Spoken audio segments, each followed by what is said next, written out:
Joe Scarborough is caught on this IRS scandal that has been thoroughly debunked 36 ways to Sunday. Well, he had on White House spokesperson Jay Carney to treat him like a rowdy toddler. This is really interesting. Let's listen, and then I have a lot to say about it.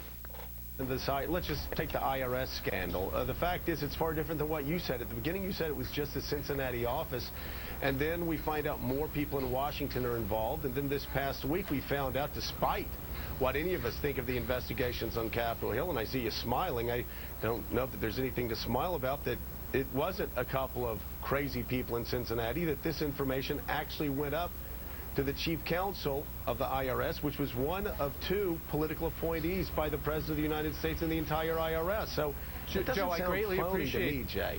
Joe, I greatly appreciate that is the line that is being pushed by Republicans who want Washington to be focused on scandals instead of the economy. Wait, no, Jay, Joe, that doesn't work. No, is that the truth or not, Jay? Is that the truth or not? You said, Jay, that this was limited to Cincinnati. That wasn't true. No. I want to talk about the economy, but talk to me. Don't give me talking points, because that doesn't work on this show.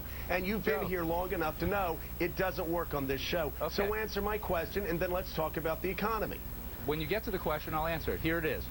What we said all along. I gave you the question, and you decided to fight me, Jay. So stop your games with me. We've known each other for too long. I'm not playing your games. I'm not somebody you talk down to from your podium.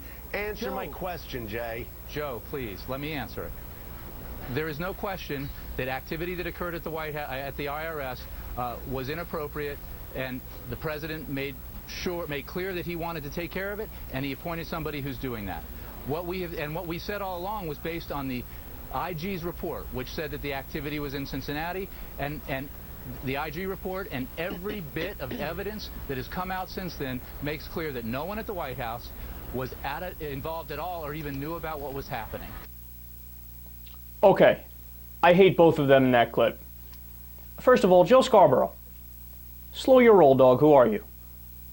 You're just a dude with an annoying TV show, and you're talking to the White House spokesperson like he's a child. Like he's talking out of place to daddy or mommy.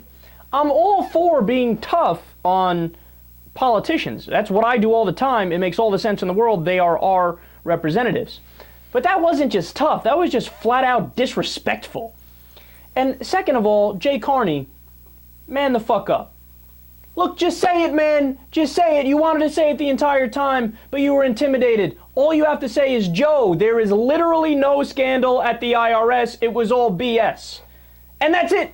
That's it. You wash your hand of it. And guess what? That would give Joe Scarborough a little bit of rope, and he might take that rope and hang himself and make himself look like a fool. But you are right if you say that. The facts back you up.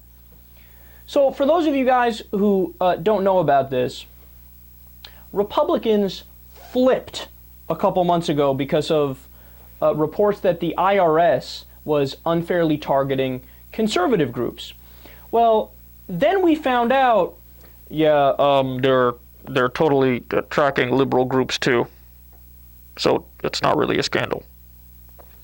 And their narrative was completely debunked. But that wasn't it. Then we found out, the head of the IRS is kind of he's a conservative Republican. Yeah, he's a Bush appointee. Yeah, there's no bias here. So it was doubly debunked. Then we found out the reason political groups of all stripes were targeted is because they would file for what's called 501c4 status, which has a history of people taking advantage of it. And basically what that group is supposed to be, it's a group that by law has to be for what's called social welfare. Now, political groups are different.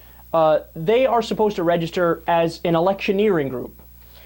So since there's been a history of political groups taking advantage of the social welfare status, the 501c4 status, it was beyond rational to scrutinize the political groups. So it was triply debunked. And also, let's not forget, these are anti-tax groups. So the IRS would just like, hey guys, since our job is to make sure people aren't cheating on their taxes, we might just want to double check the anti-tax groups. Like, these are guys, the Tea Party guys, these are guys who would hold up signs that say, fuck the IRS. You're telling me it's not okay for the IRS to make sure they're not cheating? Okay, that's like a group saying, we do late-term abortions, yeah. Now, late-term abortions are illegal, right? So would it make sense for the law enforcement officials to make sure that the people who say we do late-term abortions, that they're not doing anything illegal? Yeah, absolutely, that would make sense. It's perfectly rational. But for some reason, when it's taxes and they're an anti-tax group, it doesn't make sense for the tax people to make sure they're not cheating. Oh, it's so stupid it hurts. Oh, it's so stupid it hurts. But here, bottom line, Joe Scarborough, let it go, dude. Let it go. There's nothing there. You are beating a dead horse. And then Jay Carney, finally, man the fuck up. Tell Joe Scarborough he's wrong. Double down. And if you got to shout back at him, shout back at him. Put him in his place, because the facts are on your side.